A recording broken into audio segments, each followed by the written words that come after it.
ते नाटकापासून तुम्ही सुरुवात केली? हो, त्या नाटकाची कंपनी असते, नाटक कंपनी. हो, नाटक कंपनी. अशी कुठली कंपनी? मी अष्टविनायक कंपनीमध्ये होतो. जवळजवळ 27-28 वर्ष त्या कंपनीत काम केले. तिथे निर्माता दिलीप जाधव म्हणून आहेत. त्यांनी मला खूप सपोर्ट केला, म्हणजे खूप मला मुलासारखं सांभाळलं त्यांनी तिकडे त्यांच्याकडे. आणि अजूनही गेलं तरी तेवढाच मान देतात. त्यावेळेला ना सर, भाव भावाला विचारत नव्हता, रक्ताचं नातं रक्ताला विचारत. त्यावेळेला हे आमची संघटना आहे ती स्वतःचा जीव धोक्यात घालून आमच्या कामगारांपर्यंत जे ते अन्नधान्याचे किट असतील, बाबा कोणाकडनं काय मदत मिळतं का, ते स्वतः येऊन इकडे आम्हाला सांगायचे तिकडे तुम्ही येऊ नका, तुम्ही या इथे थांबा. मग तिथे येऊन ते बिचारे त्यांच्या जेवढी आमची रंगमंच कामगारची संघटना आहेत, मोठी लोक जेवढे आहेत आमचे, त्यांनी पुढाकार घेऊन त्यांचा जीव धोक्यात घालून आम्हाला घरांपर्यंत अन्न त्यांनी पोहोचवले. म्हणजे नवीन पिढी आणि जुनी पिढी, त्याच्यामध्ये तुम्ही जे दोन्ही पिढ्यांमधचं काम बघितलेलं आहे तुम्ही, त्याच्यामध्ये काय फरक आहे? जुनी पिढी करायची ती कशी, म्हणजे जीव आपला ओतून काम करायचे.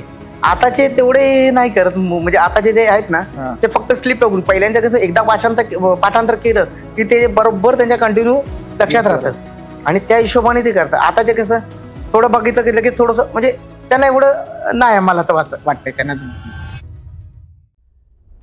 नमस्कार, मी स्वप्नील जाधव तुमचं सहर्ष स्वागत करतो युथ युनिव्हर्सल मनोरंजन या पॉडकास्ट चॅनलमध्ये.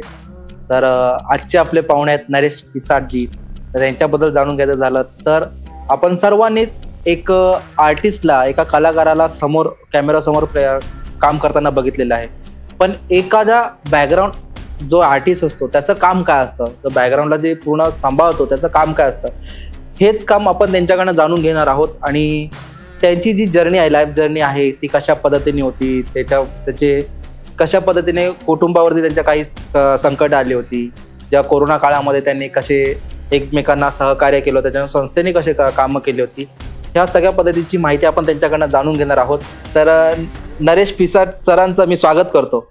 नमस्कार सर. नमस्कार. स्वागत आहे तुमचं युथ युनिव्हर्सल मनोरंजन या पॉडकास्ट चॅनलमध्ये.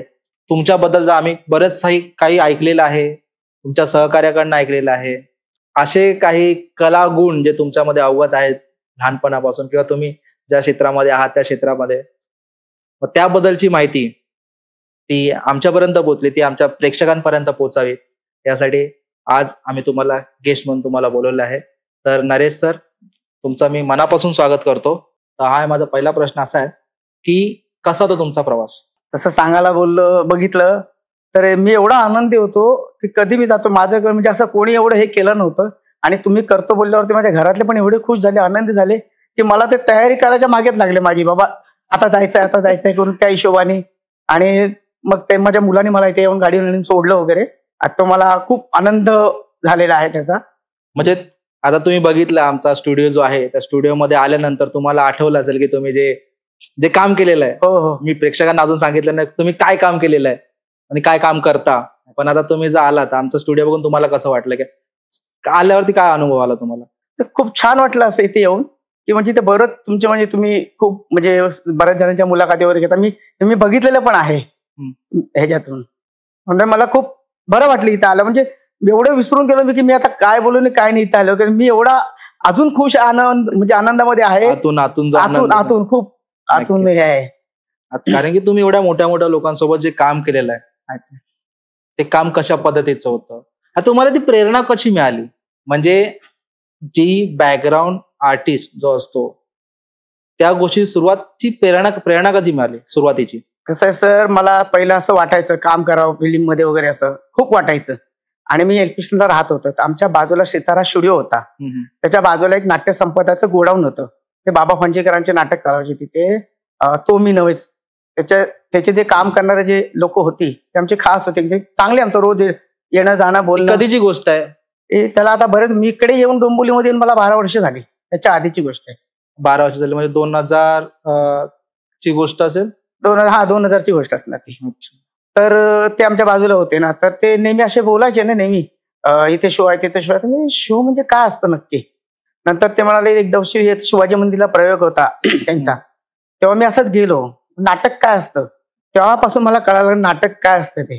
त्याच्यानंतर ती नाटकावर जी धावपळ असते ती बघून मी खूप हैराण झालो.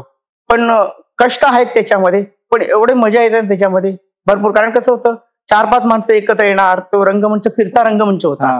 ते फिरवायचं, ब्लॅकआउट मध्ये काढायचं. पहिला तर मी हैराण झालो, कसं करतात. नंतर मी बोललो नाही, आपल्याला म्हणजे मला आवड झाली. मग असं आवड वाटलं मनापासून की आपण पण हेच केलं पाहिजे. माझा स्वतःचा व्यवसाय होता छोटासा, भाजीचा धंदा वगैरे. पण मग मी तिकडे दुर्लक्ष केलं आणि मी इथे घुसलो. यांनी पहिलंच नाटक माझं ते बाबा पंचीकरांचं, तो मी नव्हेच, तिकडनं सुरुवात केली मी. अच्छा, म्हणजे ते नाटकापासून तुम्ही सुरुवात केली. हो, त्या नाटकाची कंपनी असते, नाटक कंपनी. हो, नाटक कंपनी. मग ती अशी कुठली कंपनी? मी अष्टविनायक कंपनीमध्ये होतो. जवळजवळ 27-28 वर्ष त्या कंपनीत काम केले. तिथे निर्माता दिलीप जाधव म्हणून आहेत ते. त्यांनी मला खूप सपोर्ट केला, म्हणजे खूप मला मुलासारखं सांभाळलं त्यांनी तिकडे त्यांच्याकडे. आणि अजूनही गेलं तरी तेवढाच मान देतात मला. दिलीप जाधव, त्यांच्याबद्दल तुम्ही काय सांगाल? त्यांच्यामध्ये म्हणजे कसं, ते जेव्हा दादरला नाटक वगैरे व्हायचे तेव्हा त्यांचं जाऊबाई जोरात नाटक तुफान चाललेलं, आणि त्यांची नाटकं सुंदरच असतात. प्रत्येक नाटक मी बघितलेले आहेत. तर मग मला असं वाटलं की बाबा ह्यांच्या नाटकामध्ये जायला पाहिजे. तर मी जे नाटक करायचो त्याच्यानंतर प्रयोग कमी झाले. नंतर मग आम्ही इकडे तिकडे शोधत कुठे शो मिळतात का, म्हणजे ठेकेदारांकडे असतात ना प्रयोग. मग याच्याकडे त्याच्याकडे असं विचार करून मग दिलीप जाधवांकडे आलो मी. माझे भाऊजी स्वतः करायचे ते बॅकस्टेजचं काम. मग त्यांनी मला तिथे नेलं. मग तिथे बघितलं तर सगळेजण बघायचे असं की हा करू शकतो का बॅकस्टेजचं काम, पेट्या एवढं उचलणं वगैरे असं तसं वगैरे. पण माझी उंची लहान असल्यामुळे मला सगळे ते, आणि ते दादा म्हणजे आमचे दिलीप जाधव आहेत, ते मला दादा मी त्यांना दादा म्हणतो, ते मला बारक्या म्हणायचे. मग त्यांचे एवढी ओढ लागली आमची, चांगलं म्हणजे चांगलं एकदम हे झालं ना, तेव्हापासून मग ते मला त्यांच्याबरोबर मी काम करायला लागलो. निर्मिती सावंत म्हणजे दिदी बोलतो आम्ही त्यांना, त्यांनी पण खूप सांभाळून घेतलं. कुठेही काही असेल, पाणी लागलं तरी मला हाक मारायचे त्या. तेव्हापासून मग पूजा पण करायचं, म्हणजे बॅकस्टेजची पूजा करतात चालू व्हायच्या आधी नाटक, ते कर्टन देणं, प्रॉपर्टी, बॅकस्टेज, कपडेपट, हे सगळं मी कामं केलेली आहेत त्यांच्यावरती. त्यांच्याबरोबर आता 3 पिक्चर सुद्धा केलेले आहेत मी. एक निशाणी डावांग, हॉर्न प्लीज, आणि शुभमंगल सावधान, आणि ही पोरगी कोणाची, 4. मग एवढी सगळी कामं, म्हणजे बॅकग्राऊंड आर्टिस्ट असून एक स्टेजच्या मागे काम करणारा व्यक्ती जेव्हा म्हणजे फ्रंटला येतो किंवा अशा छोट्या छोट्या गोष्टींना फ्रंटला दिसतो, त्यावेळेला तो आनंद कसा असतो? खूप सुंदर. आणि मी ह्याच्यामुळे ह्या नाटक लाईन मध्ये आल्यामुळे मला बाहेरचं जग खूप समजलं त्याच्यामुळे. आणि दादांची मेहरबानी आहे, दिलीप दादांची, कारण त्यांनी एवढा महाराष्ट्र आम्हाला फिरवलाय ना हिशोबाच्या बाहेर. कारण तिकडे प्रत्येक ठिकाणी गेलो, तिकडे प्रत्येक जग बघितलं मी, कसं असतं, कुठे काय असतं काय नाही ते. त्याच्यामुळे मला ते भरपूर म्हणजे मी घेतलेलं आहे तिकडनं. बाबा त्यांच्या आश्रममध्ये आम्ही राहिलेलो आहे. दादा आम्हाला नेहमी गेले की तिकडे नेतात त्यांच्याबरोबर, मग तिकडे आम्ही राहणं पिणं सगळं. आणि दादा खूप हे करतात, जीव लावतात आम्हाला. मला आणि आमच्या प्रेक्षकांना हे ऐकायला आवडेल की बॅकग्राऊंड आर्टिस्ट, अच्छा, त्याची लाईफ ही कशी असते. कारण की एखादा ऍक्टर जो असतो, फ्रंटला जो असतो, लीडला जो असतो, त्याला सगळ्यात लक्षात ठेवतात ना. जो बॅकग्राऊंडला जो काम करत असतो, किंवा छोटे मोठे आर्टिस्ट असतात, त्यांना कोणी असं दुर्लक्ष करून टाकतात. कॅमेरा पण असा फिरून जातो डायरेक्ट त्यांच्या समोरून, त्याला कोणी लक्ष देत नाही. त्याबद्दल म्हणजे तुम्हाला कसं वाटतं का की आमच्याकडे पण थोडासा आम्हाला छोटा रोल मिळाला पाहिजे? हो, असं खूप वाटायचं. असं कधी कधी काय होतं, आता एकदा मी हसवापशी नाटक करायचो, त्याच्यामध्ये मला छोटासा रोल मिळाला होता. एक चहावाल्याची भूमिका करायचो मी. पुष्कर दादा आमच्या बरोबर होते, पुष्कर श्रोत्री असायचे त्याच्यामध्ये. ते पण मला खूप सपोर्ट करायचे, बिंदास करतो, काय टेन्शन नको, आम्ही आहोत ना. पहिल्यांदा स्टेजवर जाणं म्हणजे खूप हे आहे ना, एवढा पब्लिक समोर जायचं म्हणजे. तरी दादा मला बोलतो, नाही ये तू बिंदाची. त्याला मी कपडेपट करायचो, सेटिंग करायचो, सगळं करायचो. त्यावेळेला मला असं वाटायचं ना की माझा रोल कधी येतो. त्या इंटरव्हलच्या आधी असायचं, ते इंटरव्हलच्या आधी 1-2 मिनिटं आधी असायचं. मग मी धावत धावून उभारतो. त्याची प्रॅक्टिस जवळजवळ 15-20 मिनिटं मी ज्यांचे कपडे न इस्त्री करता पहिले ते करत बसायचो. आणि खूप आनंद होता आणि वाटायचं, खूप छान वाटायचं मला ते. आणि असं इच्छा होती भरपूर करायची, पण राहिलं ते. कुठे कमी पडलात, म्हणजे काय कमी पडलं किंवा काय कमी वाटलं तुम्हाला की त्या क्षेत्रातून थोडंसं तिथनं मागे परत? नाही, तरी पण कसं आहे की जेवढी कला पाहिजे तेवढी आपल्याकडे नाहीये. आणि बरीच लोक अशी पण आहेत की त्यांच्याकडे कला आहे पण त्यांना काम नाही मिळत आहे. आता कसं होतंय, आमच्याकडे आहे पण आम्हाला तेवढं टॅलेंट म्हणजे तेवढं हे नाहीये ना, प्रोत्साहन नाही. तुम्हाला पुढे नेत नाही का कोणी, असा प्रयत्न? हा, तसंच होतं. बऱ्याच वेळा आपण विचार करतो बाबा आपण पुढे जायला पाहिजे, पण काही ना काढते अडचणी येतात मध्येच. मग आता मी जर समज त्याच्यामध्ये काम केलं, मग सेटिंगचं कोण करणार, प्रॉपर्टीचं कोण करणार, असं होतं. त्याच्यामुळे मला त्याच्यात वेळ नाही मिळाला आणि मग नाही करू शकलो मी ते. पण मला आनंद आहे की मी रंगभूमीवरती काम करतो, त्याचा आनंद खूप मोठा, खूप. मग आता तुम्हाला नाही किती वर्ष झाली तुम्ही काम करताय क्षेत्रामध्ये? आता बरेच वर्ष झाले. माझं कार्ड आहे ना जुनं, माझं 285 नंबर माझा आहे रंगमंच कामगारचा कार्ड. कामगार युनियन देखील तुमचं? हो, सगळे. आणि आमचे रंगमंच कामगार संघटना आहे ती पण खूप, म्हणजे हे त्यांनी आम्हाला कार्ड काढायला भाग पाडलं म्हणजे कसं, ते कोणाकडे कार्ड नव्हते. तुमची ओळख म्हणून काय आहे तुमच्याकडे. मग त्याच्यामुळे ते रंगमंच कामगारचं कार्ड काढायला लावलं, सभासद व्हायला लावलं. मग दर वर्षाला आम्ही फी वगैरे भरतो, पूजा असते आमची मोठी मोठी वगैरे. मग त्याच्यामुळे तेव्हा ह्या संघटनेमुळे जास्त ओळख पटली की बॅकस्टेजवाल्यांची, रंगमंच कामगार कार्ड, आय कार्ड असं झालं ते. आणि त्याच्यामुळे मग आम्ही भरपूर म्हणजे प्रत्येक, आता जर माझा 285 नंबर आहे कार्डचा, पण आता 1000च्या वरती गेलेत. म्हणजे किती लोकांना उत्साह आहे मुलांना आताच्या काम करण्याचा. मग आता सध्या ना हे थिएटर आर्टिस्ट किंवा बॅकग्राऊंड आर्टिस्ट यांचा लोक काम करतात, मुलं बरेचशी आहेत ती काम करतात. मग त्यांना जर सांगायचं असेल की त्यावेळेला आता नाटक बघायला जाणं, आता देखील काही उत्सुक असतात प्रेक्षक, पण नाटकाचा एक क्रेज होता तो थोडा कमी होताना दिसतो. बरोबर. आता असा पिक्चर्समुळे बरेचसे मूवीज येतात, त्याच्यामुळे तो नाटकाचा क्रेज कमी होताना आता मोबाईलमुळे थोडंफार कमी झालेलं आहे. पण त्यावेळेला तुमच्या वेळेला नाटक चालू असायचं, त्यावेळेला प्रेक्षक कसे असायचे? नाही, प्रेक्षक खूप स्वतःहून. कसं आहे, टीव्हीवर बघणं आणि प्रत्यक्ष बघणं तो ऑडियन्स वेगळा असतो. कारण ज्यांना ते ऍक्च्युली ते पब्लिक आर्टिस्ट लोकांना बघायसाठी स्टेजवर यायचे, तिकीट काढून ते बघायला यायचे तिथे. आणि असं ह्याच्यावरती वगैरे बघणं नव्हतं, कारण खूप गर्दी व्हायची. आम्ही आता दिलीप जाधव म्हणून जे दादांबरोबर एवढे दौरे केले ना, प्रत्येक ठिकाणी गेले की हाऊसफुल. गंगूबाई मॅट्रिक नाटक केलं, एवढं पब्लिक यायचं, एवढं पब्लिक विचारून सोय नाही. बरेचपैकी त्यांचे कॉन्ट्रॅक्ट शो असेल, गणपती बसतात त्या दिवशी आम्ही निघायचो, गणपती उठतात त्या दिवशी आम्ही यायचो. 15-15 दिवसाचे असे शो कुठेच झाले नाहीये अष्टविनायक कंपनीपेक्षा. खूप म्हणजे 2 दिवसांनी आम्ही चाललो डवऱ्याला, 2 दिवसांनी चाललो डवऱ्याला. आणि त्यावेळेला वेतन किती मिळत असेल तुम्हाला? तेव्हा बघा, मी जेव्हा ते म्हणजे तो मी नव्हे नाटक केलं तेव्हा मला 50 रुपये होते मानधन. 50 रुपये होता. 20 रुपये आम्हाला भत्ता मिळायचा तेव्हा. आता 700 रुपये झालेले आहे आणि भत्ता पण 150-200 रुपये भत्ता झालेला आहे. पण त्या काळामध्ये सस्ताई पण होती तेवढीच, आणि काम भरपूर होतं तेव्हा पण.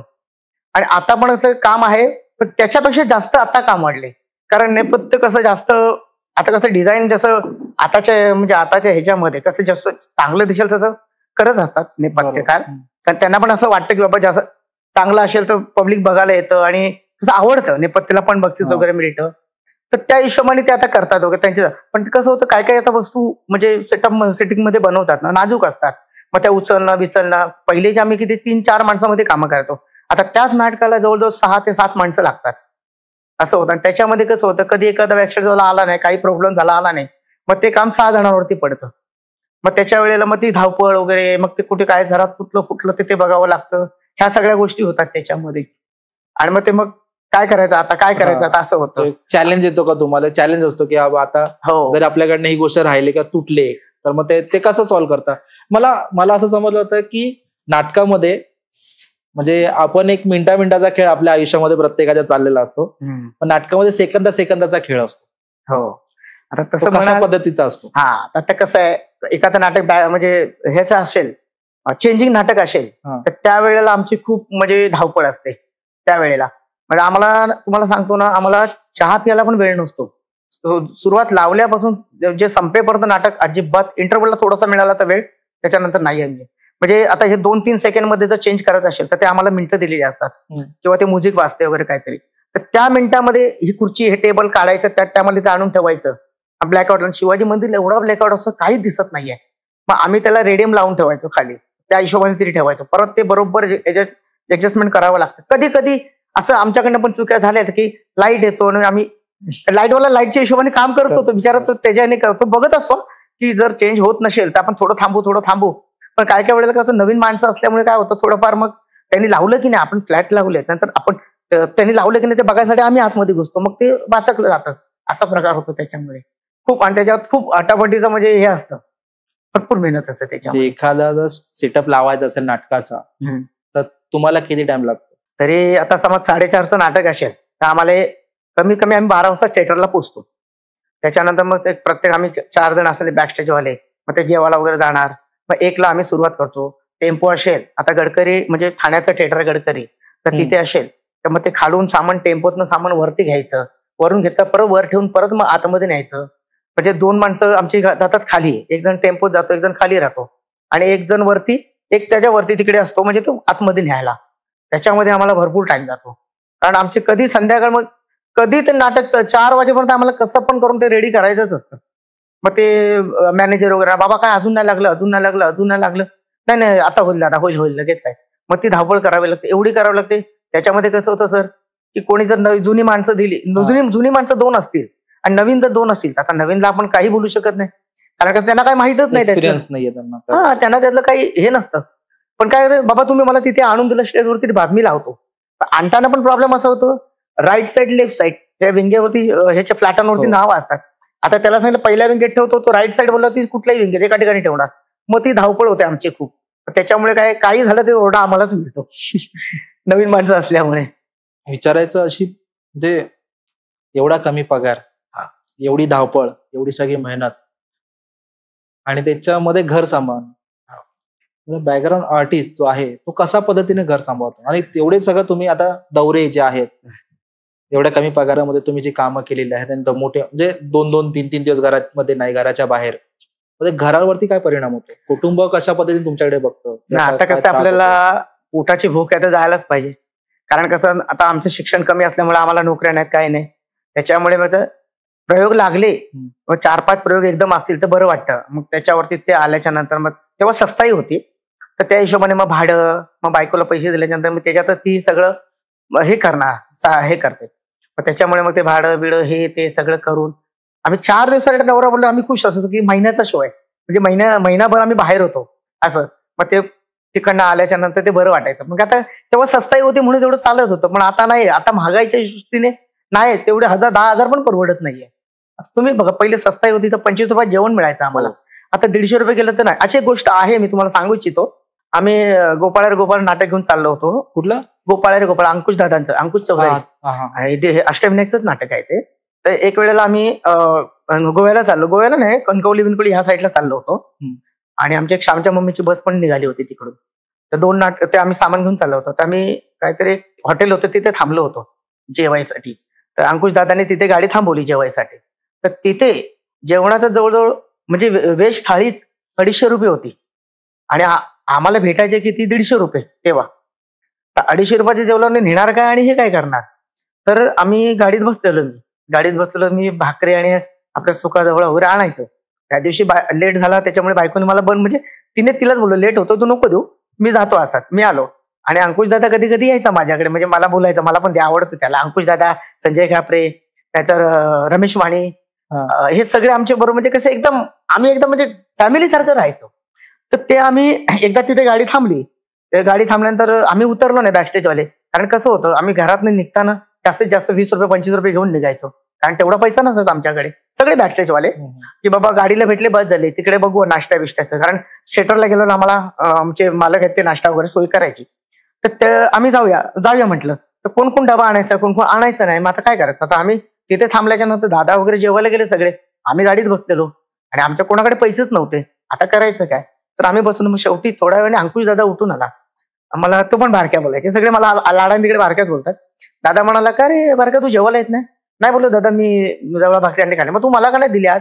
बोललो नाही दादा कमी आणलेली. बोलतो नाही दाखव मला. आता दाखव बोलल्यावर तुम्ही काय दाखवणार.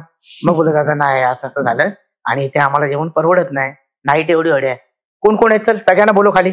सगळ्यांना खाली घेतलं त्यांनी, आम्हाला तिथे हॉटेलने जेवायला दिलं. पैसे त्यांनी स्वतः फेड केले दादांनी, त्यांनी स्वतः केले फेड. त्याच्यानंतर मग ते झाल्यानंतर आम्ही निघून गेलो शोला आणि आमच्या श्यामच्या मम्मीच्या गाडीचं तिकडे नंतर दुसऱ्या दिवशी आमचा शो झाल्यानंतर तिकडे ऍक्सिडेंट झालेलं आम्हाला कळलं गाडीचं, श्यामच्या मम्मीच्या नाटकाचं. तुम्ही ऐकलं पण असाल, पेपरात पण आलं होतं ते. त्याच्यामध्ये बऱ्याच जणांना मार वगैरे लागला होता आणि आम्ही ह्या गोपाळ नाटकात 4 जण होतो. तेव्हा तिकडे झाल्यानंतर दादांना असं कळलं तिकडे. आणि दादाचा दुसऱ्या शो वाढदिवस होता अंकुश दादाचा. तर त्यांनी मस्तपैकी म्हणजे एक रिसॉर्ट वगैरे असा बुक केलेला वगैरे, आम्हाला नेणार होता वगैरे सगळं. आणि हे असं कळलं. मग दादा म्हणाला त्यांना मुलांना जेवढी मुलं होती नवीन काम करणारी खूप चांगली, सगळी मुलं खूप चांगले, सगळं सेट वगैरे ते मला स्टेजवर आणून द्यायचे. तू काय करू नको, मी करतो, आम्ही देतो तुला सगळं आणून. ठीक आहे. तर दादानी मग सगळं सांगितलं आणि नंतर आम्हाला कळलं तिचं ऍक्सिडेंट झालं, ते सामान म्हणून भरायचं माणसं पाहिजेत. मग इकडनं 2 माणसं मी तिकडे पाठवली. तिकडे पाठवल्याच्या नंतर आम्ही राहिलो 2 जण. मग दादा संजय खापरे हे म्हणाले ते स्वतः सामान आणायचं स्टेजवरती, स्वतः आणून द्यायचे, पिना टाकायला ते यायचे. मग ते लावलं सेट. नंतर संध्याकाळी दादा म्हणाला आता तुम्हाला पार्टी देणार आहे वाढदिवसाची, शेरवाने पिल्ले, ते पण त्या शेरवाने पिल्ले सुद्धा यायच्या पिना टाकायला तिथे. मग ते झालंच त्यांच्यानंतर. नंतर मग आम्ही रात्री बोलत चला आता सगळं गाडी भरायच्या वेळेला आम्ही बाहेर होतो. गाडी भरायचं आता कसं आम्हाला जजमेंट आहे.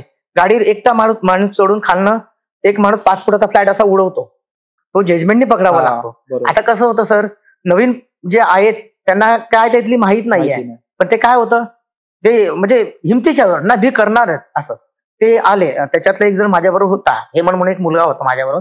तो गाडीवर चढला, बिलो तुला जमेल जमेल ठीक आहे. आणि त्याची थप्पी जास्त सेट जास्त असल्यामुळे तेव्हा तो फ्लॅट आणि असं उचलला आणि दिला तर त्याला काय तो जमला ना, हवा आली होती, हवेने तो फ्लॅट मागे फिरला.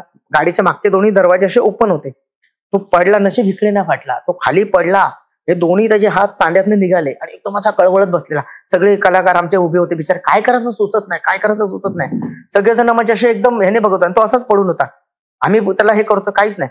अंकुश दादा स्वतः आला, त्यांनी त्याला उचलला आणि हॉस्पिटलला नेला. तिकडे त्यांनी त्याचा बर्थडे बिड्डेचं काहीही नाही केलं, डायरेक्ट त्यांनी तिथे नेला, त्याला ऍडमिट केला. मॅनेजरला सांगितलं, बाबा याचं काय असेल ते सगळं भरतो इथे. मला म्हटलं भरक्या तू जेव आणि तू जा पाहिलं तिकडे, आम्ही बघतो बाकी सगळं. मग मी तिकडे गेलो, बाकीचं सामान मग त्यांनी स्वतः भरलं ते. त्याच्यानंतर मग तो दादाचा मला खूप गुण आवडतो. आणि चौधरी म्हणजे त्यांच्यावर तुम्ही जास्त काम केलेलं आहे. हो. अजून कोणी आहे का तुमचे? आता तुम्ही जसं बोलात निर्मिती सावंत दीदीने मला खूप सांभाळलेलं आहे, म्हणजे खूप मुलासारखं. त्यांच्या घरी जाणं येणं, आमचं बालपण त्यांना बघत गेलेलं आहे, कारण की त्या त्यांची सिरियल लागायची.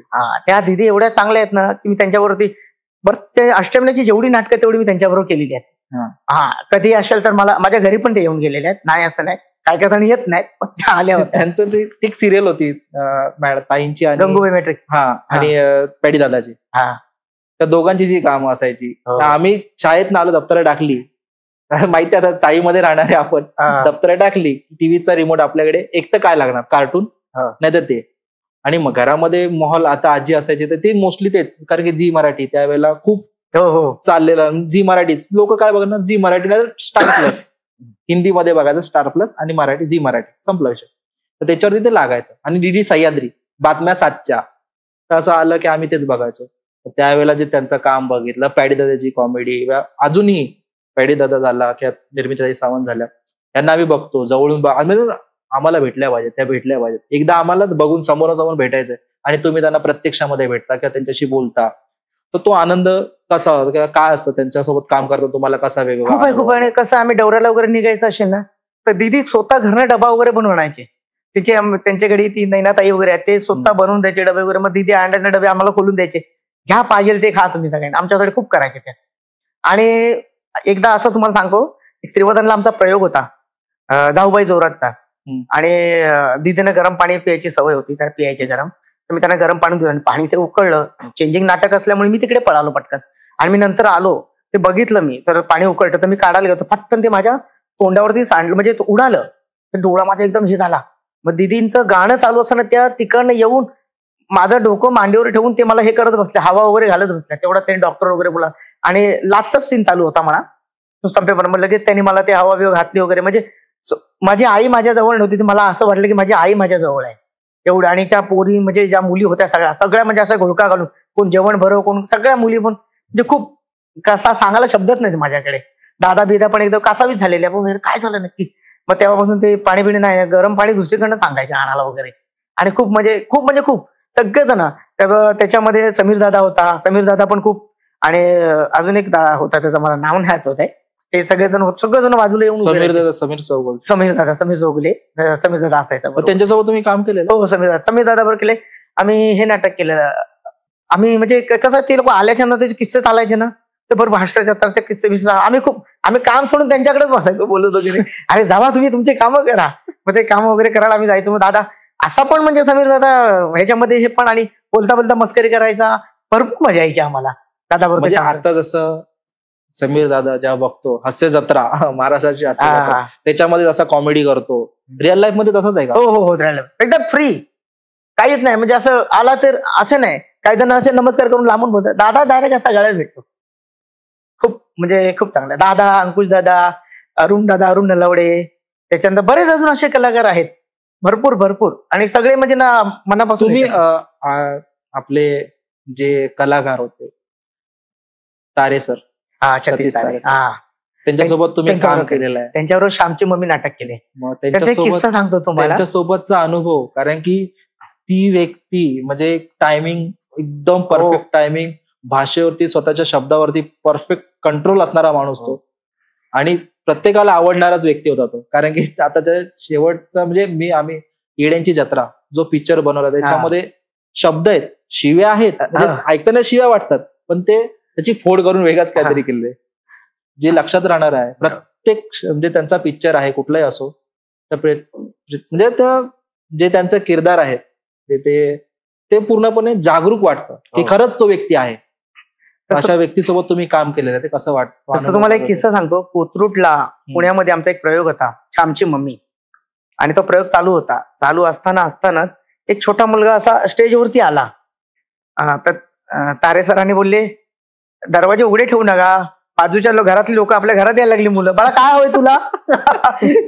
आम्ही एवढे फुटलो की शोच्या बाहेर स्टेजवरती तो डायरेक्ट तो मुलगा वरून स्टेजवर चालत आला आणि इकडे विंगेतून बाहेर गेला. सर म्हणाले, अरे दरवाजे उघडे ठेवू नका, मुलं आले तर काय पाहिजे बघ, बिस्किट पाहिजे ते, आणि पाठव त्याच्या आईकडे, आई वाट बघत असेल त्याची. एवढं फटकन, आणि असं वाटलं की ते नाटकातलंच सीन आहे. आम्ही एवढे हसत होतो सगळे. पटकन त्यांनी ते लगेच परत फिरवला, म्हणजे प्रेक्षकांच्या लक्षात आलंच नाहीये ना की तो मुलगा खरंच त्या बाहेर वेगळा आहे, पटकन आला ना, त्याच्यामुळे तेवढं काही कळलं नाही. आणि तो लहान असल्यामुळे तो दिसला नाही त्या ह्याच्यामध्ये, तो पटकन आला आणि पटकन गेला. मग काय बोलले पुन्हा एकदा बोलला, अरे तो बोलते दरवाजे वगैरे असे उघडे ठेवू नका, बाजूच्या घरातली मुलं आपल्या घरात यायला लागली, बघा त्याला काय बिस्किट पाहिजे द्या आणि पाठवा त्याला, त्याची आई शोधत असेल. ह्या प्रसंगाला जर आम्ही असतो की आमची टीम असती खूप वेळ झाला, सगळे हसत होते, एवढे हसत होते. आणि लगेच परत त्यांनी ते बोलून लगेच आमचे म्हणजे नाटकाचे संवाद आहेत ते चालू ठेवले. कळलं पण नाही कधी काय. नंतर जेव्हा नाटक हे झाल्याच्या नंतर भरपूर, आणि ते वाद्य पण सगळी अशी वाजवायचे ना हिशोबाच्या बाहेर. ते मिलिटरीमध्ये होतं? हो, मिलिटरीमध्ये होते. एकदा आमचा कोल्हापूरला प्रयोग होता, केशवदास भोसले म्हणून थिएटर आहे तिथे. त्यांनी एवढी ढोलकी ते स्वतःहून वाजवायचे, ढोलकी स्वतःहून वाजवायचे त्या नाटकाला.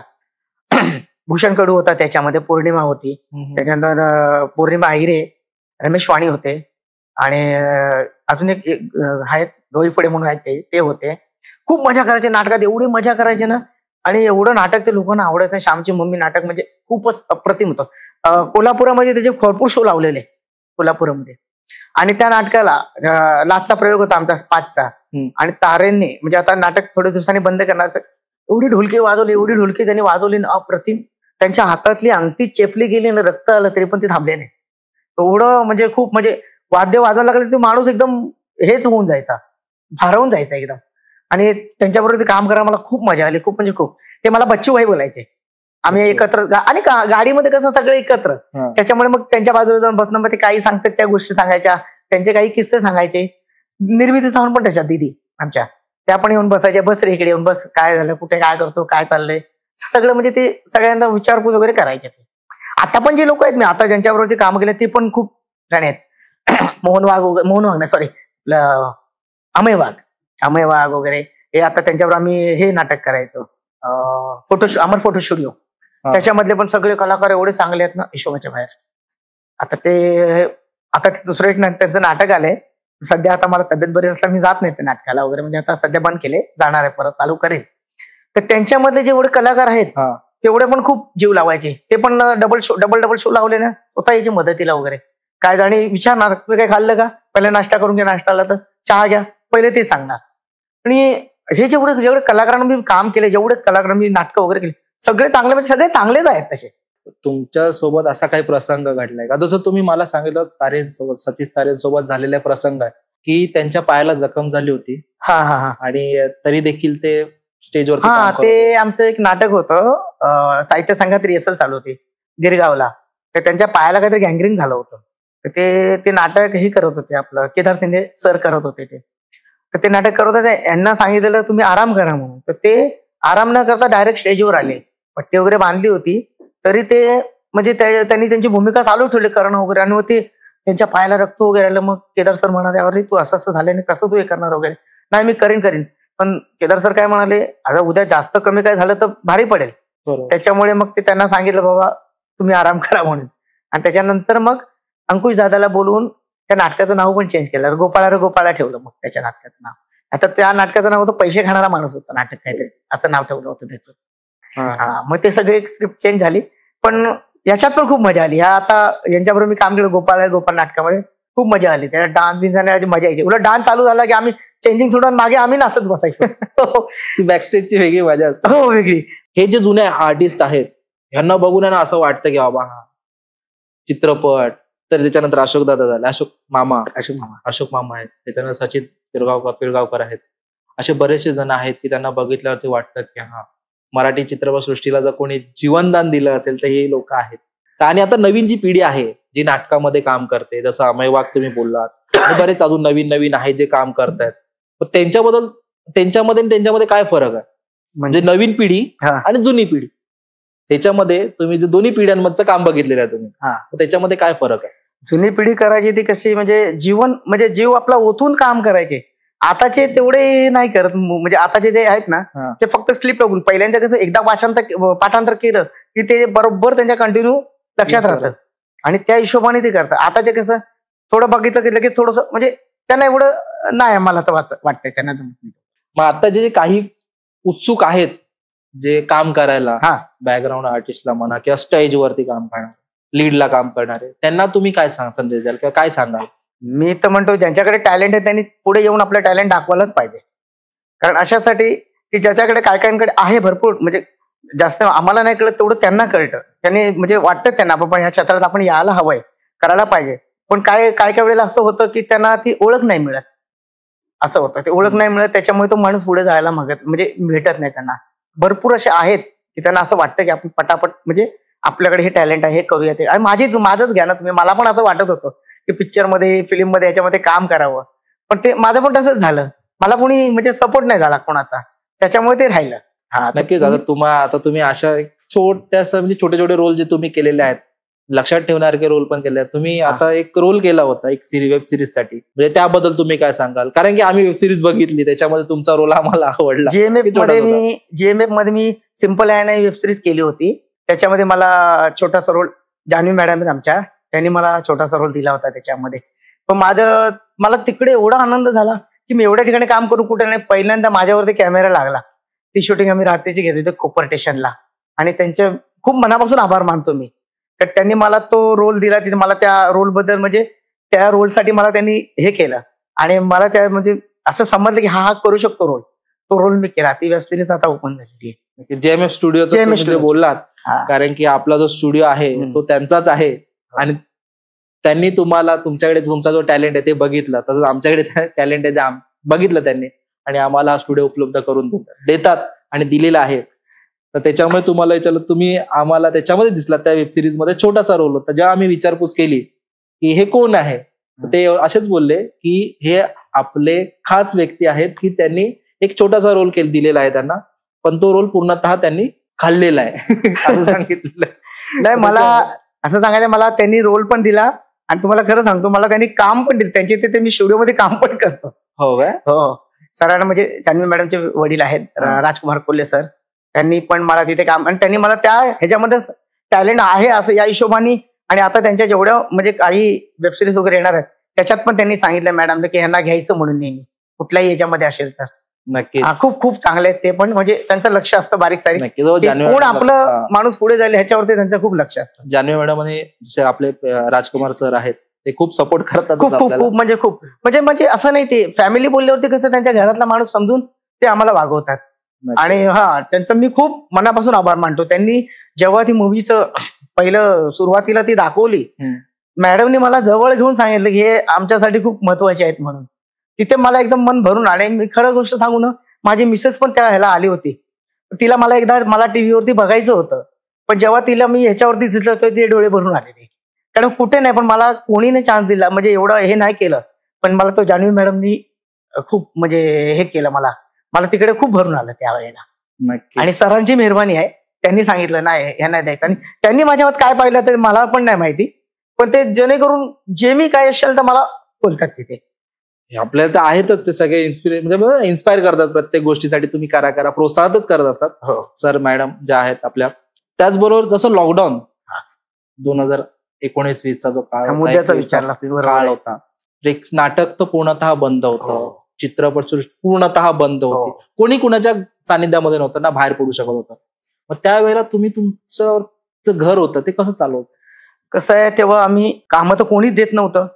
त्यावेळेला आमच्या नाट्य परिस्थिती म्हणजे आमची हे आहे रंगमंच कामगार संघटना, त्या लोकांनी एवढी मदत केली.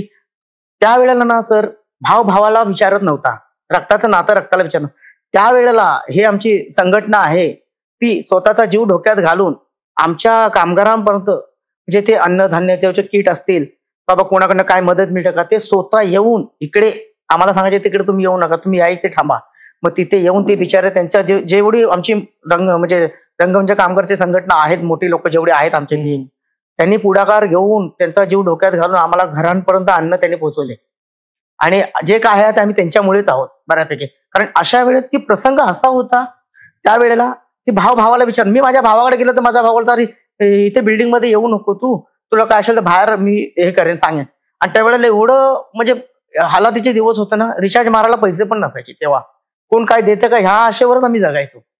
पण त्यावेळेला आमच्या ह्या संघटनेने एवढी मेहनत केली, कोणाकडनं काय मिळते कोणाकडे असं म्हणजे बऱ्याच जणांनी पैसे पण आम्हाला त्या लोकांनी दिली आणि त्यांचे खूप आभार आहेत. त्यांनी त्याचा स्वतःचा जीव धोक्यात घालून प्रत्येक बिचारे स्वतःची गाडी घेऊन प्रत्येक ठिकाणी ते वन फिरवत होते. कोण आपला माणूस राहिला तर नाही ना, परत विचारपूस करायचे, बाबा कोण राहिले का कोण नाही का, प्रत्येकाला त्यांनी जाऊन मदत केलेली आहे. त्याचे आमचे ते रंगमंच कामगारचे जगताप सर आहेत, ते पण त्यांनी पण खूप म्हणजे बरेच जण आहेत, आता मी सगळ्यांची नावं घेऊ शकत नाही, पण त्यांनी सगळ्यांनी एवढी मदत केली. कोणाकडनं काय मिळतं का असं करून बिचाऱ्या लोकांनी खूप संघटनांना मदत केली. आणि ते नेहमी संघटनेने मदत केली. संघटनेच्या व्यतिरिक्त कोणी तुम्हाला मदत केली का? म्हणजे जसे मोठे ऍक्टर्स जे आहेत आता सध्या मराठी इंडस्ट्रीमध्ये, नाही म्हणजे आणि आमच्या नाटकाचे जे लोक आहेत बऱ्यापैकी कलाकार आहेत, त्यांनी जर केली असेल तर ते आमच्या संस्थेकडे देतात आणि संस्था मग आमची ती आमच्यापर्यंत पोहोचवते, घरापर्यंत आमच्याकडे बिचारे देतात ते रेकॉर्ड. तसे त्याच्या व्यतिरिक्त बाहेर असे कलाकार म्हणजे असे कोणी नाही अजूनपर्यंत, ते असं कोणी मला आठवत पण आणि केलेली पण नाही. पण जे काय केलं ते आमच्या संघटनेने मरमर करून जे कलाकार आहेत त्या लोकांनी त्यांना मग हे केलं आणि हे केलं आणि विचारत होते. नक्कीच. ह्याच्यानंतर की जर असं काही संकट आलं तर तुमच्यासाठी संघटना उभी राहणारच. हो. म्हणून त्यांनी तर सर तुम्हाला सांगतो ना, त्यांनीच हे कार्ड वगैरे काढायला रंगमंच कामगारचे सभासद व्हा, जेणेकरून कसं ज्याचा जो काही लाभ मिळेल तो तुम्हाला घेता येईल, असा त्यांचं नेहमी हे असतो. बाबा तुमचं हे करा, तुम्ही हे म्हणजे पूजा असेल तरी पण ते सगळ्यांना पूजाला सगळ्यांना बोलवतात, काय मिटिंग घेतात, काही सगळं सांगतात व्यवस्थित वगैरे. आणि काही आता तुम्हाला एक सांगतो मी, काही लोक आमच्यामध्ये असे आहेत की जे म्हणजे ड्रिंक करणारी आहेत, त्यांना पण ते सांगतात बाबा तुम्हाला ड्रिंक करायचं करा, तुम्हाला नाही कोण म्हणत नाही. तर तुम्ही जर 500 रुपये कमवत आहे, 50 रुपये घ्या, 450 रुपये घरी नाही, कारण तुमची बायका पोरं वगैरे घरी असतात. पण काही लोक अशी आहेत की ती ऐकायला मागत नाही, तरी पण संघटना असते त्यांच्या पोटावर पाय आणत नाही, बाबा राहू दे, करू दे, काम करू दे. पण मला त्या लोकांना तुमच्या ह्याच्यातनं सांगणं आहे की आपण आपलं संसार बघायला पाहिजे पहिला. ते व्यसन तर आहेच, पण तुम्ही व्यसन करा, पण कधी करा, घरी गेल्यानंतर सगळं झालं. आता कसं होतं सर, गाडी भरावी लागते, गाडीच्या वरती चढावं लागतं, फ्लॅटांची एवढी थप्पी होते. मी पण एकदा गाडीवरनं पडलो होतो, तर ते बांधताना वगैरे एखादा गेला, झेकांडी वगैरे गेली, मग तुम्ही संघटनेकडे हे करणार का? तर आपण आपला जीव सांभाळून काम केलं पाहिजे ना. त्यांचं नेहमी सांगणं असतं की बाबा तुम्ही चांगले राहा, तुम्ही हे करा, तुमच्यासाठी सगळे आहेत. आता काय मध्ये आजारी बेजारते ते लोक खूप हे करतात, मदत वगैरे करतात, असं आहे ना. आणि संघटना आमची खूप धावपळ करते, सगळ्यांसाठी मदत करते. प्रत्येक वेळेला त्यांचं हेच असतं की आपल्या कामगारांचं भलं कसं व्हावं, अशा व्यतिरिक्त ते खूप कामं करत असतात. मग आता जर तुम्हाला अशी वेळ आली की एखादा दिग्दर्शक, तुमचा आवडता दिग्दर्शक कोण आहे, त्याच्यासोबत तुम्हाला काम करायची संधी मिळाली तर कोणता असेल? माझा आवडता म्हणजे मी पुरुषोत्तम दादांबरोबर बऱ्याच वेळा काम करते, ते मला खूप आवडतात. पुरुषोत्तम बेर्डे, ते जाऊबाई जोरात आणि श्यामची मम्मी वगैरे नाटक वगैरे बसवायचे तेव्हा ते यायचे ना, तेव्हा मला ते त्यांच्याबरोबर करायला आवडेल. असा कधी क्षण आलाय का की ऑन स्टेज नाटकामध्ये खूप काही चुकीची पद्धत झालेली आहे, चुकीचं घडलेलं आहे, असं काय? हा, म्हणजे ते असं झालेलं आहे बऱ्याच वेळाला. कधी कधी ब्लॅकआउट मध्ये, आता ते आम्ही एक नाटक करू, त्याच्यामध्ये 2 फोटो होते, एक बजरंग बलीचा आणि एक मेलेला माणूस दाखवले त्याचा असतो. तर तो जो ब्लॅकआउट होतो त्या सीनला त्या माणसाचा फोटो लावायचा टाकून तो बजरंग बलीचा फोटो लावलाय. आणि त्यावेळेला एवढं तरी म्हणजे अंकुश दादा होता त्या नाटक, गोपाळ नाटकाचीच गोष्ट सांगतो तुम्हाला मी. काय झालं, ते 2 फ्लॅट असेल तर आयोगामध्ये आल्यानंतर फोटो कुठे लावला ते मला पण नाही कळलं. बरोबर, त्याच्यामुळे तो लावला. मग काय केलं, एक फोटो त्यांच्या घरात जातो, त्यामुळे त्या वडिलांचा फोटो असतो, शेरवानी पिल्या त्यांच्या वडिलांचा फोटो असतो. तर तो न लावता बजरंगबलीचा फोटो लावला. दादाने बघितलं आणि मग परत तो हळूहळू हळूहळू करून लावला. मग तिकडे दादाने हे करून घेतलं आणि पब्लिकला पण थोडं समजतं, पब्लिक पण आहे की एवढ्या ब्लॅकआउट मध्ये करणं. शिवाजी मंदिरला जागा कमी आहे, धावपळ असते, वायरी वगैरे असतात मागे त्या याच्यामध्ये. हा तर त्याच्यामुळे ते झालं होतं एक दोन म्हणजे असं बऱ्याच वेळा झालेलं आहे. कधी कधी ब्लॅकआउट मध्ये धावपळ होते, कधी वायरिंग कोण पडतं वगैरे असं होतं. आणि सेटिंगवाले खूप म्हणजे मेहनत खूप आहे सेटिंगवाल्यांची. तर तुमचा कुठल्या ऍक्टर सोबत असा वाद झालाय का? तसा तर नाही, असं थोडं आमचं सोबत झालं झालं असं. म्हणजे आता जुना ऍक्टर आहे की नवीन ऍक्टर आहे? जुनेच आहेत. वाद म्हणजे असं वाद नाहीये. काय होतं, कामाच्या वेळेला थोडं थोडं आम्ही म्हणजे कधी हे नाही झालं. आणि कसं होतं, आम्ही सकाळी घरात नाही निघतो सर. आज जरी 4चा प्रयोग असेल तर आम्हाला घर सकाळी सोडावं लागतं. त्या गडबडीत कधी कधी ट्रेन, आता कसं होतं, ट्रेनमध्ये जाताना गर्दी असते. एक तर ट्रेनमध्ये जाताना गर्दी असल्यामुळे माझे हात वर पोहोचत नाहीत. मग त्या घामाघूम मध्ये ते भांडणं बिंडणं होतात. मग काय करणार, ते गडबडीत मग गेलं. मग आणि लेट झाला असल्यामुळे धावपळ करून जावं लागतं. पेट्या काढा, कपडे काढा, हे करा ते करा. मग तिकडनं दुसरा पण आधी चटणा लागला, इकडे तिकडे. मग त्या गडबडीमध्ये सगळं कधी कधी कोण बोलला, अरे कपडे अजून इस्त्री नाही झाले. हा करतो ना, सांगितलं. असं म्हणजे असं एवढी म्हणजे भांडणं अशी नाही, म्हणजे राग रुसवा होता आमच्यामध्ये. ते पण बोलतात वगैरे, पण नंतर मग ते समजून घेतात. नाही अरे आता आमचं पुष्कर दादा पण कधी कधी बोलतो, पण नाही जवळून बोलतो, नाही रे असं नाही, असं ना. पुष्कर श्रोत्री, त्याला आम्ही पुष्कर दादा बोलतो. काय बोलले? नाही म्हणजे कधी कधी काय कपडे, तुम्ही वेगळा सीन सांगितलं होता आम्हाला. आम्हाला वेगळा सीन सांगितलं. बोला बोला बोला ना, कट करून टाकू, आम्हाला तर ऐकायचं. नाही ते काय झालं होतं, आम्ही एक नाटकात म्हणजे मी एंट्री करायचो. आता मी करून दाखवत नाही. ते एक म्हणजे चहावाल्याची एंट्री करायचो. ते मी तो चहावाला एक पहिला मुलगा होता, तो सरळ जायचा. मी कसं असं वेळावाकडा वाकडत जायचो. आणि ते ह्याच्यामध्ये तर म्हणजे खरं सांगतो तुम्हाला, टाळ्या यायच्या मला तेव्हा. आणि तेवढं एवढं असं एवढंच रोड. पण एकदा मला तो 100वा प्रयोग होता, विजू खोटे सर आलेले नाटक बघायला, यशवंतला प्रयोग होता. नाटक संपल्यावर त्यांनी येऊन मला शाबासकी दिली. आता तुमच्या याच्या चॅनल समोर बोलतोय मी, खोटं नाही सांगत, शपथ घेऊन सांगतो. त्यांनी मला स्टेजवरून शाबासकी दिली आणि ते मला एवढंच म्हणाले, सगळ्यांची कामं बघितली मी, तुमचा छोटासाच रोड होता पण खूप सुंदर होता. आणि मला तिकडे भरून आला बाबा, म्हणजे एवढ्या वर्ष काम केलं त्याचं काहीतरी आपल्याला पोच पावती मिळाली. हा बस त्यावेळेला ते काय, मला तो सीन ना आठ, तुम्ही विषय बदलला, तुम्ही तो सीन सांगा.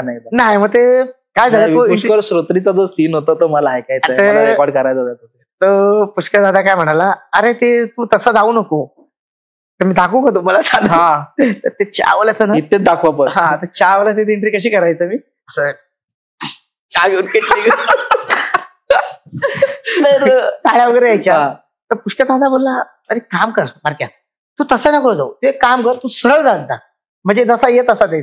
मग मला कुठेतरी मनाला असं वाटलं, यार आपल्यात थोडासा टॅलेंट आहे, तो दाखवतो.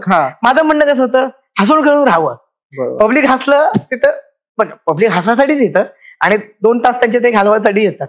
त्यांना त्यातलं काहीतरी घेऊन जातात. काय पण काय काय नाही, ते लहान मुलं वगैरे बघितलं त्यांना आवड असते, ते बाबा काहीतरी आपण बघितलं छान वाटतं. मग बाहेर गेल्यावरती मला बोलायचे. आता मी गंगूबाई नाटक करायचं ना, गंगूबाई मॅट्रिक, पॅडी दादा आणि मी, आम्हाला कधी कधी ना तुम्हाला अशा गोष्टी घडलेल्या आहेत की तेव्हा ते सही घ्यायला येतात ना फोटोग्राफ, काय काय वेळेला मला पकडले तरी कितीदा तरी. हा पॅडी दादाला विचारा तुम्ही. पॅडी दादा तुमच्या हाईट सेम आहे का? हो थोडीफार आम्ही सेमच आहोत. आता जरा पॅडी दादा याच्यामध्ये बिग बॉस मध्ये होते, मराठी बिग बॉस, तुम्ही बघितलं का? हो. वोट केलं का पॅडी दादा? म्हणजे काय, तुम्हाला संधी दिली बिग बॉस मध्ये जायची तर का जाल का? हो नक्की. एवढी लपडी काढत त्यांच्यासोबत? हो मग दादाने लपडी केली नाही, सांभाळून घेतलं सगळ्यांना, पण बाकीची जी फलटण होती. संधी दिली तर संधीचं सोनं करायची माझी इच्छा आहे. बाबा आपल्याला जर काय दिलंय तर ते मनापासून करायची इच्छा आहे माझी. कसं मला आता इथे JMF मध्ये मिळतं काम करायला वगैरे, काहीतरी असतं तर मला लगेच बोलवतात आणि मला असं वाटतंय की मी करू शकतो ते. आणि मी असं जिद्द केली, मला जर कसं काय दिलं तर मी नक्की करेन. आत्ताच जे युग आहे, आता जे जग आहे, त्या जगामध्ये मोबाईलमध्ये तुम्ही जसं बोललात की मोबाईलने खूप जे नाटक होतं ते कमी प्रमाणात केलंय, बघणंच लोकांना आलं, पिक्चरच मोस्टली ते बघायचा प्रयत्न करतात. पण आज एक मराठी सिनेसृष्टी होती ती एक लयाच गेली होती. पण जशी दुनियादारी हा पिक्चर नंतर जे त्याला वेग मिळाला, एक त्यांना चढता जो एक बाण मिळालेला आहे, तो अजूनही वाढत चाललेला आहे. जसे चांगले चांगले मराठी पिक्चर येतात, तर तुम्ही त्याबद्दल काय सांगाल? की कशा पद्धतीने लोकांनी ते कामं केली पाहिजे, कारण की तुम्ही अशा ऍक्टर सोबत, मराठी ऍक्टर, बऱ्याचशा ऍक्टर सोबत तुम्ही काम केलेलं आहे. हा. मग त्यांची कामं कुठेतरी ते कमी पडत असतील किंवा मराठी इंडस्ट्री कुठेतरी कमी पडत असतील, तुमच्या एक निदर्शनात आलेलं नाही, असेल मला कुठे? तर असं वाटत नाही ते कुठे कमी पडतात. ते त्यांच्या हिशोबाने ते कामं करतातच. उलट आम्हाला त्यांच्याकडे काही ना काहीतरी शिकायला मिळतं. बाबा हे असं नाही, असं केलं की असं छान वाटतं. तसा समीर दादा पण खूप म्हणजे असं काय करत असेल, आता तो मध्ये एक ह्याला असा पडायचा सीन करायचा, एवढा हसायचो आम्ही, एवढा हसायचो, म्हणजे त्याच्याकडे पण काहीतरी शिकायला मिळतं. जेव्हा आम्ही एक नाटक केलं होतं JMF मध्ये, तेव्हा मी तो सीन केला होता तिकडे, आणि आमच्या सरांना एवढा आवडला ना, त्याने उभं राहून टाळ्या वाजल्या. ते आजारी होते तरी येऊन त्यांनी नाटक बघून टाळ्या वाजवल्या होत्या. म्हणजे आम्ही त्यांच्याकडे जास्त बरं काही शिकतो आणि ते करतात उत्तम. जर समीर दादाशी बोलणं करायचं झालं, हा, समीर दादाला आपल्याला आपल्या या युथ युनिव्हर्सल मनोरंजन या स्टेजवरती आपल्याला बोलवायचं असेल, हा, तर दादाला कशा पद्धतीने बोलवावं लागेल आम्हाला? दादाला जाऊन भेटावं लागेल आणि बोलावं लागेल. कारण की महाराष्ट्र, अख्खा महाराष्ट्र, पूर्ण महाराष्ट्रच म्हणा, महाराष्ट्राच्या बाहेर, कारण की त्या व्यक्तीच्या पाया स्वतः अमिताभ बच्चन. हो. मग त्या दादा ग्रेटच आहे एकदम. विचार करण्याची गोष्ट आहे की ती व्यक्ती कुठे आहे, स्वतः पाया पडतो. म्हणजे जेव्हा आम्ही ऐकलं तेव्हा काहीतरी फेक न्यूज असेल, फोटो बघितला आणि तेव्हा दादानी सांगितलं की ही गोष्ट खरी आहे म्हणून, कारण की हास्य जत्रेचे सगळेच मोठे फॅन आहेत. आणि दादाचे तर पुष्कळ, कारण की दादाचा सीन असेल ना तर बघतातच लोक, कारण की दादाचा मला जो आवडणारा सीन आहे तो कुठला माहितीये, कारण की ते मुलाखत घेतात. मुलाखतीचा एक सीन आहे, या जागेवर बसा. विशाखा सुभेदार बरोबर काम केलंय. त्यांच्यासोबतचा जो त्यांची बॉन्डिंग आहे ती खूप वेगळी आहे. आणि त्या जेव्हा ते सादर करताना सादरीकरण असतं ते खूप वेगळंच असतं. त्याच्यानंतर गौरव मोरे सोबतचा शिवाली परंपरेवरचे बाबा, आणि शिवाली परब नाही सॉरी चेतना भटचे बाबा आणि गौरव मोरेचे ते दाखवलेलं आहे की कविता करून येतो किंवा हे ते खूप वेगळं. त्यांना आम्हाला बोलवायचं झालं तर आम्ही अशा पद्धतीने आम्ही तुमची मदत घेणार आणि आम्हाला तुमची मदत नक्की. आणि एक तुम्हाला सांगू इच्छितो मी की प्रभाकर मोरे जे आहेत त्यांच्या ड्रायव्हर म्हणून माझा मुलगा त्यांची गाडी चालवतो, तो हास्यजत्राला नेहमी जातो. तेव्हा समीर दादाला बोलतो, पण तो समीर दादाला भेटतो. जेवढे कलाकार आहेत त्यांना आम्हाला ओळखतात, तेवढे सगळ्यांना सांगितलंय. ते बारक्याचा मुलगा म्हणून त्याला ओळखतात. तर मी प्रयत्न करीन की त्यांना तुमच्याबद्दल सांगायचा आणि हे करायचा. आणि मला असं वाटते की ते नाही बोलणार नाहीत. अंकुश दादाला पण बोलवायची इच्छा आहे माझी, पण बोलू आपण त्याच्याशी पण. नक्कीच चालेल. आणि तुमच्या जे वाटचाल आहे पुढे, जसं JMF मूव्हीज कडनं जे तुम्हाला छोटे छोटे रोल म्हणा किंवा जे तुम्हाला प्रोत्साहन मिळतंय, तसं आम्हालाही मिळतंय की आम्हाला स्टुडिओ उपलब्ध करून दिलेला आहे त्यांनी. तर त्यांच्याकडनं किंवा आमच्याकडनं तुम्हाला खूप साऱ्या शुभेच्छा देतो तुम्हाला, की जेणेकरून तुम्हाला अशी खूप सारी कामं मिळत जावी. आणि आज तुमची जी इच्छा आहे की कॅमेरा समोर एक ऍक्टर जे तुम्ही वाचवाल, जसे बाकीचे आहेत तसे तुम्ही कराल नक्कीच. आणि तुम्ही तुमचा जो वेळात वेळ काढून आणि आमच्या पॉडकास्टला तुम्ही उपस्थिती दिलीत, तुमचा किमती वेळ दिलात, मौल्यवान वेळ दिलात, त्याबद्दल मी तुमचे आणि आमच्या टीम कडनं तुमचे मनपूर्ण आभार मानतो. मी पण आमच्या रंगमंच कामगारच्या वतीने सगळ्यांच्या वतीने तुमचे खूप खूप आभार मानतो की तुम्ही ही आमची म्हणजे ही गोष्ट धरलीत आणि आमचं जे काय आमचं आहे म्हणजे बॅकस्टेजच्या मागचं ते तुम्ही प्रेक्षकांपर्यंत पोहोचवलं. मुद्दाच हा होता आमचा, कारण का की आम्ही प्रत्येकाने बघितलेलं आहे. तुम्हाला एक सांगू इच्छितो की हा असा प्रयत्न कोणी नाही केला आतापर्यंत. या आम्हाला असं बसवून आमच्या एवढी तुम्ही जेवढी आमची इज्जत केली तेवढं आम्हाला बोलवलं, तेवढं असं मला हे स्वप्नात पण वाटलं ना असं होईल म्हणून. या तुमच्या माध्यमातून तुमचे आणि तुमच्या सहकार्याचे मनापासून आमच्या संघटनेकडनं मी तुमची खूप खूप आभार मानतो. तुमचे धन्यवाद. आमचं कामच हे होतं की आम्ही ऍक्टरला बघितलेलं आहे फ्रंटला, पण जे बाकी लोक आहेत त्यांचं काय, त्यांच्याबद्दल कोणी विचार करत नाही. म्हणून आमचा हा हेतू होता, तो आज आम्ही सफल केला तुमच्या माध्यमातून, की एक बॅकग्राऊंड आर्टिस्ट जो आहे. आणि मराठी फिल्म इंडस्ट्री ही सगळ्यात पहिली इंडस्ट्री आहे ज्याने पहिला चित्रपट काढला आणि त्याच्यानंतर बाकीचे जे निघालेले आहेत. त्याच्यामुळे आम्ही बोललो मराठी इंडस्ट्री मधले जो काम करतो त्यालाच आपण बोलतो. तुम्ही खूप चांगलं काम करताय. तुम्हाला पुढच्या वाटचालीसाठी आमच्याकडनं खूप खूप शुभेच्छा. तुम्ही खूप चांगलं काम करता. मी तुमची कामं आमच्यावर नाही आहे आणि सगळ्यांचं आहे. धन्यवाद.